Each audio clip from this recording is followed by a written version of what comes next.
buenos días para el Perú y el mundo. Estamos con el teólogo Jorge Luis Purizaca Ruiz, quien les habla Juan Sandoval Solís, para tocar el tema Hablemos con Cristo.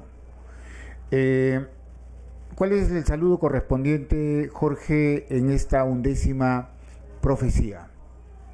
Bueno, buenos días. Y la semana anterior nosotros vimos el programa, el 11º programa, y la 10ª profecía se trató sobre la matanza de los niños. Y tuvimos como enseñanza que Dios va a juzgar a todos aquellos que han cometido esos excesos, incluyendo los que están promoviendo actualmente política de matanza también, al igual que Herodes en el mundo, pero ahora están matando neonatos. Y entonces Dios no va a pasar por alto eso. Y quien los va a juzgar precisamente va a ser Jesús el Cristo, ¿no? Como ya lo hemos indicado anteriormente. En sí, ¿cuál es el mensaje en esta 11ª profecía, Jorge? Bueno, el tema de esta 11ª profecía se trata de la huida a Egipto. Y la profecía se encuentra en Oseas, en el capítulo 11, versículo 1, que dice: cuando Israel era niño, yo lo amé, y de Egipto llamé a mi hijo. Y el cumplimiento está en Mateo, capítulo 2, versículo 14, que dice: y él, se refiere a José, levantándose, tomó de noche al niño y a su madre, y se fue a Egipto. Pero también es importante leer el versículo 15, porque he leído el 14 de San Mateo 2, y el 2.15 dice: y estuvo allá hasta la muerte de Herodes, se refiere al niño, al papá y a la mamá, para que se cumpliera lo que el Señor habló por medio del profeta, diciendo: de Egipto llamé a mi hijo. Y es muy importante aclarar los términos de la profecía, porque es una profecía de doble cumplimiento. El primer lugar se está refiriendo a Israel, porque Israel estuvo en Egipto 430 años y de allá lo sacó el Señor. Pero la segunda parte de la profecía específicamente nos está demostrando Mateo 2.15 que se trata también de Jesús, porque a Jesús, por sueños, el ángel le muestra que tenían que tomar al niño y a la mamá, y José tenía que huir a Egipto. ¿Y por qué? Porque Herodes lo estaba buscando para matarlo. Entonces, Dios así, en este tiempo, como dice Joel, en el profeta Joel, Dios en este tiempo va a hablar a través de visiones y sueños. Y es verdad. Y mucha gente que Dios, que es sierva de Dios, Dios le da esas ventajas que no se lo daría a nadie más, sino solo a sus siervos. Si usted me pregunta, ¿usted ha tenido alguna vez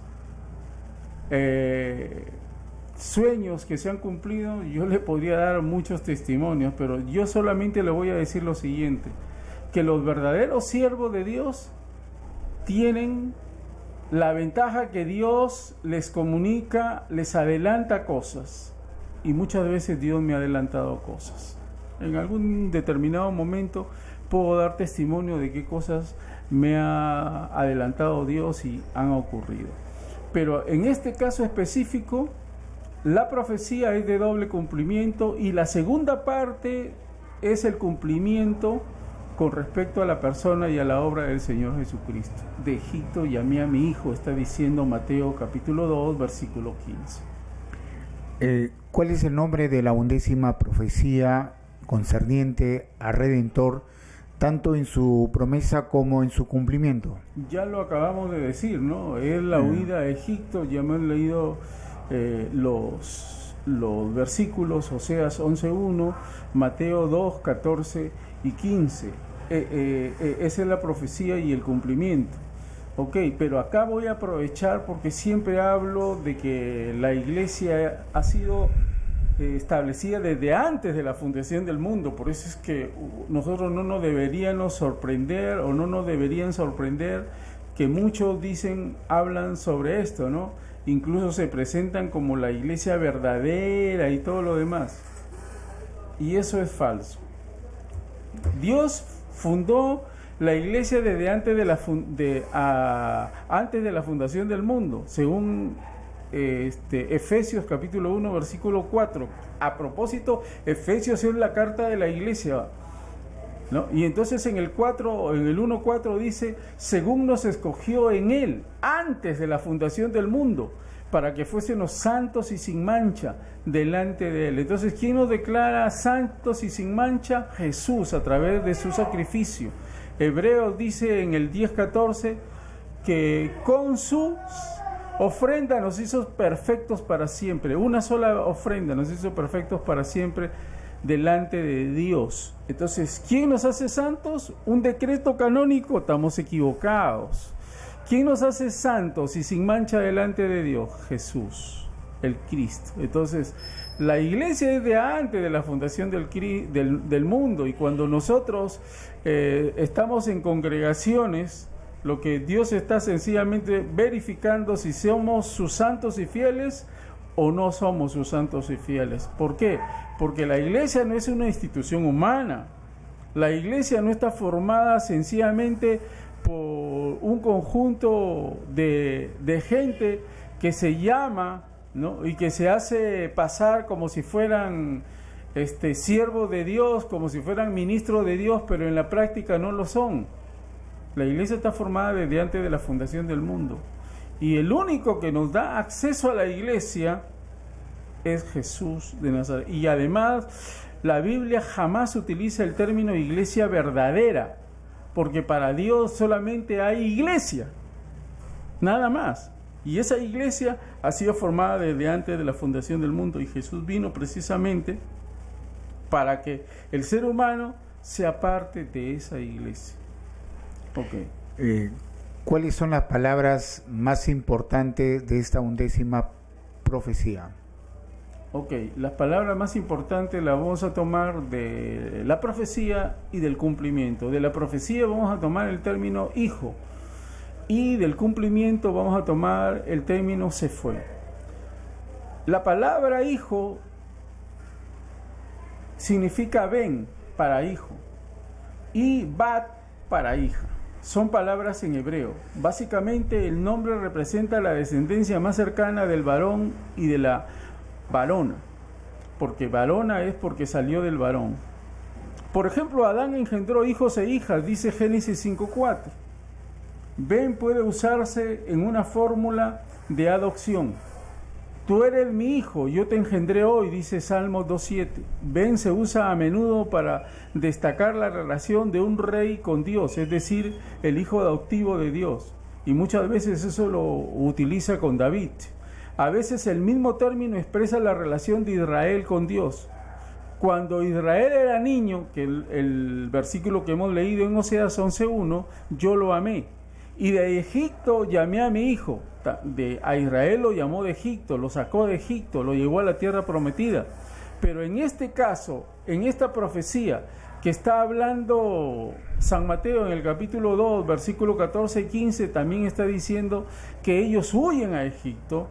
¿Y qué es lo que va a suceder después?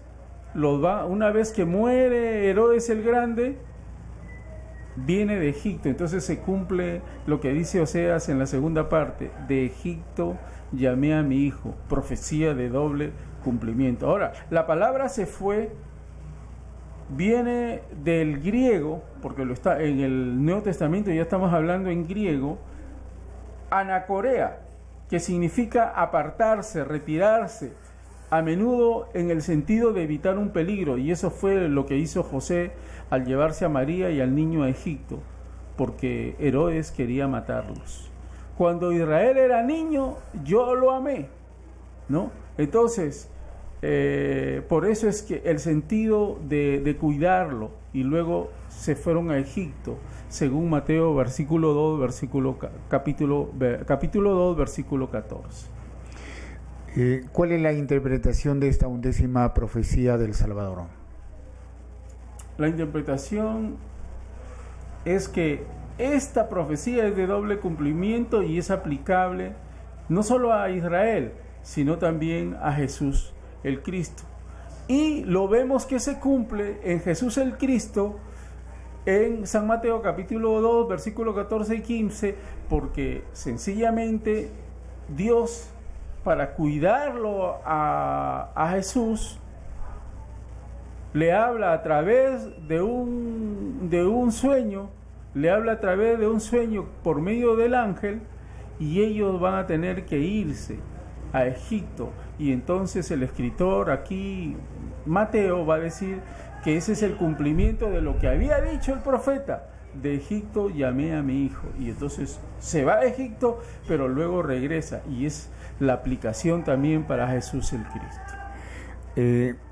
¿Hay alguna aplicación de las citas referenciadas en esta 11ª profecía de la primera venida de Jesús el Cristo? Claro, hay una aplicación, básicamente, hay muchas, pero la más grande aplicación es de que en las manos de Dios hay seguridad, en las manos de Dios hay protección. Por eso es que todos, que quiero que entendamos esto, todos tenemos la gracia de Dios. Dios a todos nos da día, Dios a todos nos da recursos, Dios a todos nos da provisión. Eso es gracia. Esa es gracia para su creación. Pero no a todos nos favorece. ¿A quién favorece Dios? A sus hijos adoptivos. Entonces, cuando tenemos el favor de Dios, tenemos la seguridad de Dios, tenemos la protección de Dios, tenemos sencillamente el cuidado de Dios.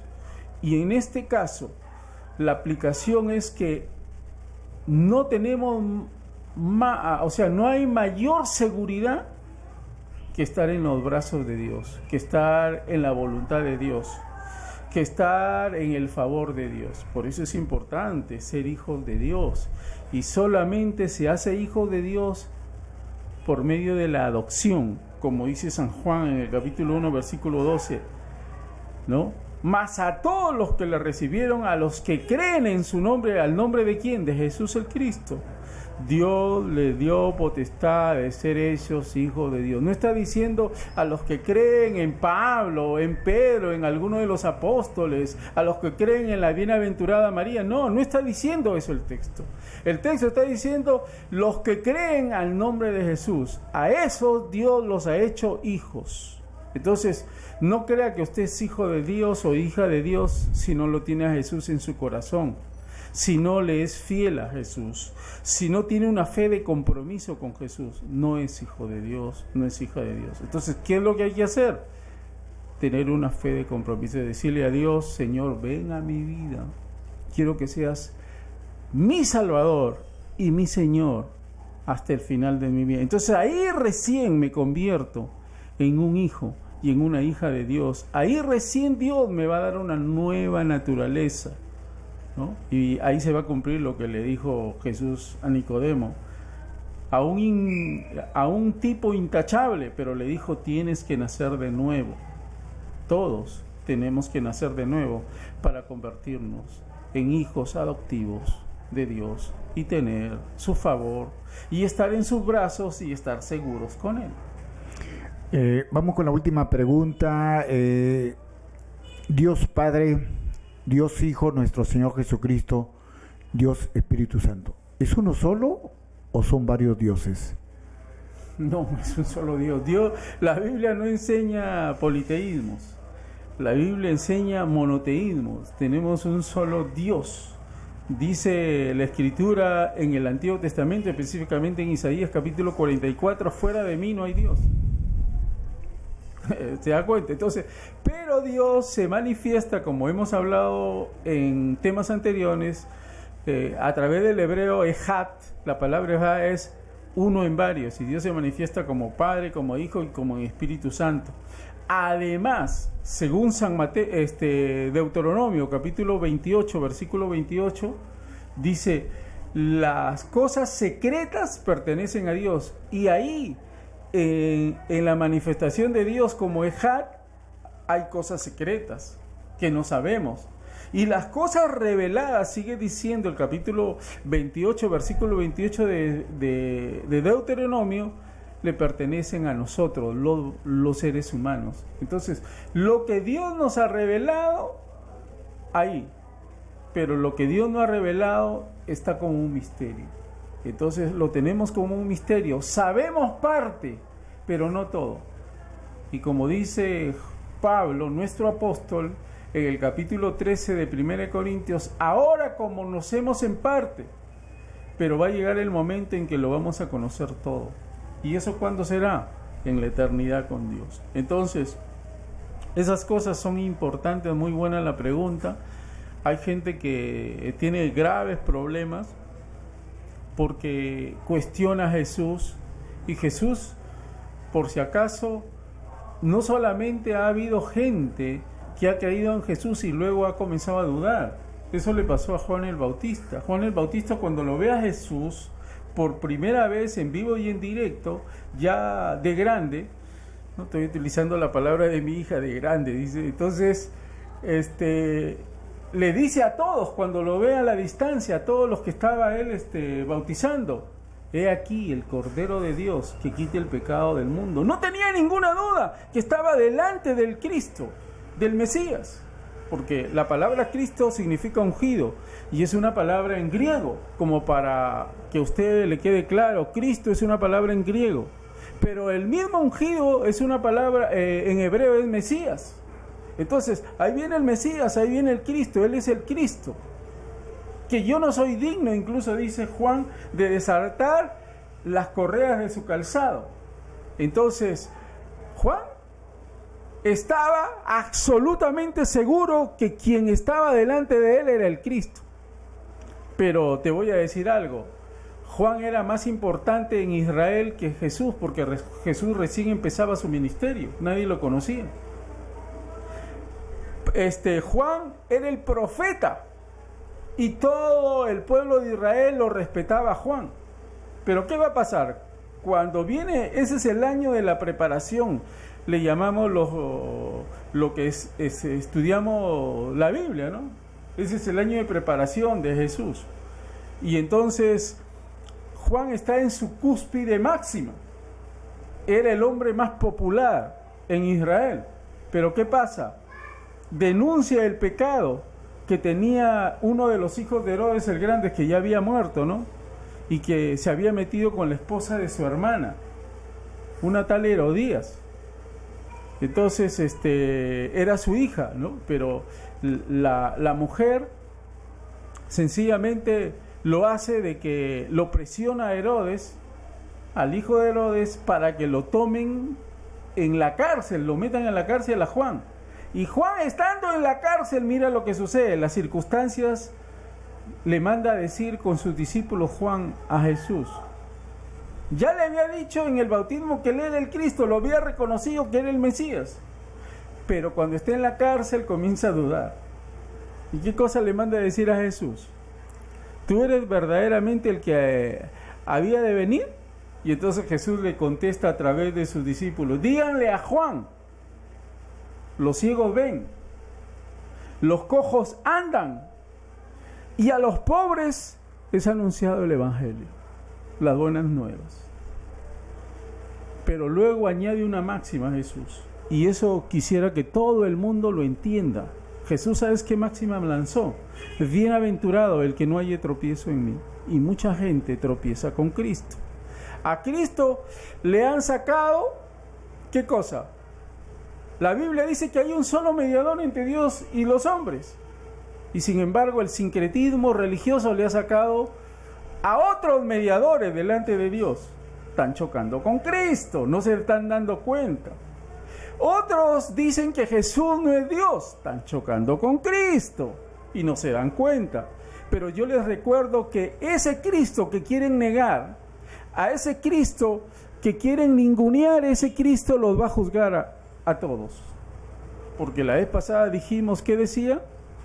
Que el Padre a nadie juzga, sino que todo el juicio se lo ha dado al Hijo.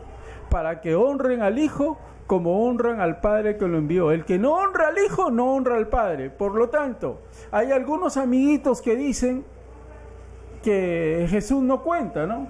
Jesús los va a juzgar, les recuerdo. El Padre no va a juzgar, sino Jesús.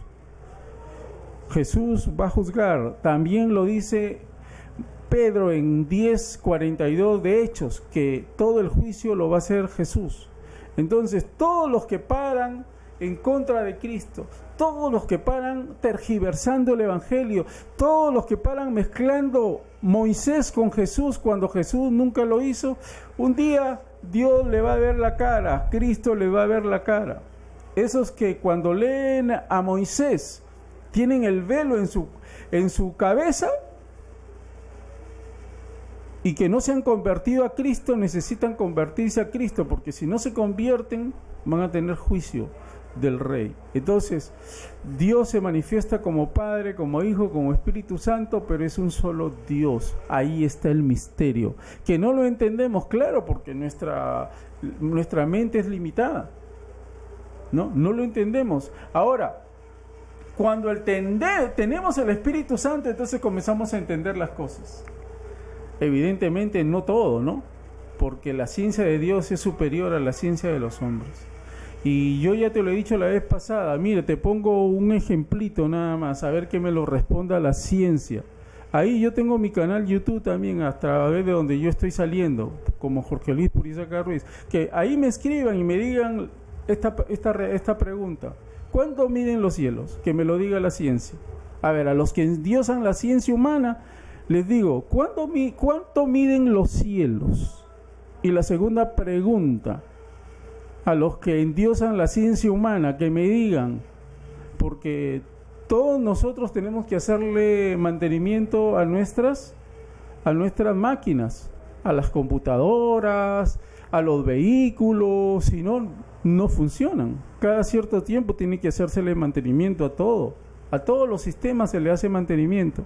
Yo les pregunto a los sabios, a extendidos de esta tierra, a los cuales Dios ha enloquecido su sabiduría y su ciencia, que me digan por qué la tierra en su movimiento de rotación y traslación nunca para. ¿Qué máquinas son las que hacen ese movimiento? Que me lo expliquen, por favor. ¿Y por qué no se les hace mantenimiento a esas máquinas que mueven el mundo desde que se creó? Quiero que me lo respondan. Yo sé que no me lo van a responder porque no hay sencillamente una explicación humana de la ciencia horizontal. No hay.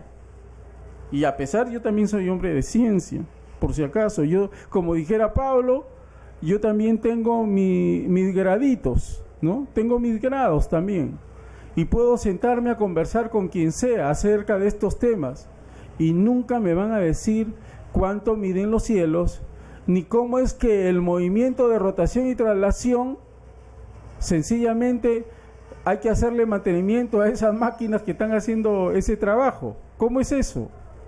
Que me lo expliquen. No lo van a poder hacer. Entonces, ahí están las limitaciones del ser humano que nosotros como seres humanos no queremos aceptar. Pero como yo soy un hombre de ciencia humana, pero también de ciencia divina, puedo tener la capacidad de hacerlo. Y quizás nadie a usted le ha hecho esas preguntas. Así, esa es la sabiduría de Dios, pues. Ahí está la diferencia. Esa es la sabiduría de Dios. Fue el mensaje en esta reflexión con el teólogo Jorge Luis Purizaca Ruiz. Quien les habla, Juan Sandoval. Hasta la próxima. Sigan en Jayanca Televisión. Dios me lo bendiga a todos. Amén. Amén. Bendiciones. Bendiciones. Gracias. Ver otros estudios y suscribirte, porque ahí tengo ya subido toda la carta a los Efesios, que es la carta a la iglesia. Por favor, si usted no la ha visto, lea o mire esas lecciones, porque todos estamos llamados a ser santos. Este canal YouTube, Jorge Luis Purizaca Ruiz junto, así como aparece. Y también apoya, por favor, este ministerio. Y aquí sí voy a presentarte las citas de Proverbios 11, 24 y 25. Dice: hay quienes reparten y les es añadido más. Esa es la aritmética de Dios. Hay que repartir para ser añadidos más. Y hay quienes retienen más de lo que es justo, pero vienen a pobreza.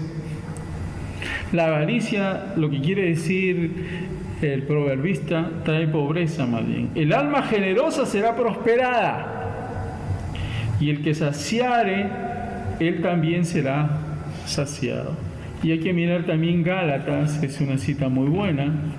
Gálatas, en el capítulo número 6, miremos Gálatas en el capítulo 6, versículo del 6 al 9. El que es enseñado en la palabra, haga partícipe de toda cosa buena al que lo instruye. Si has sido bendecido por este estudio, haz lo que te dice la Escritura. No os engañéis, Dios no puede ser burlado, pues todo lo que el hombre sembrare, eso también segará. Por el que siembra para su carne, de la carne segará corrupción, mas el que siembra para el Espíritu, del Espíritu segará vida eterna. No nos cansemos, pues, de hacer el bien, porque a su tiempo segaremos si no desmayamos. Que la gracia de Dios que las riquezas de la gracia de Dios nos continúen bendiciendo en todo.